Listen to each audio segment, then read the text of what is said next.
ఇంట్లోనే పూసగా స్వచ్ఛమైన నెయ్యిని ఎలా ప్రిపేర్ చేసుకోవాలో ఈ వీడియోలో అయితే చూసేద్దామండి.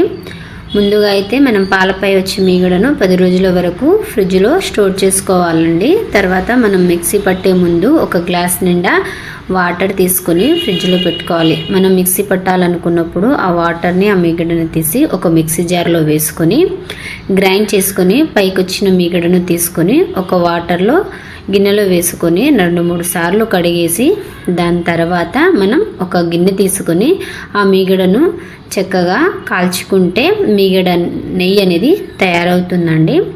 అది గోల్డ్ కలర్ వచ్చే వరకు, గోల్డెన్ బ్రౌన్ కలర్ వచ్చే వరకు మనం ఆ నెయ్యిని అయితే కాల్చుకోవాలి. తర్వాత అది చల్లార్చడానికి 5 నుండి 10 నిమిషాల వరకు పక్కన పెట్టుకోవాలి. చల్లార్చాక ఒక గాజు గ్లాస్ తీసుకొని అందులో స్టోర్ చేసుకుంటే చాలా రోజుల వరకు నిల్వ ఉంటుంది. మీకు ఈ వీడియో నచ్చినట్లయితే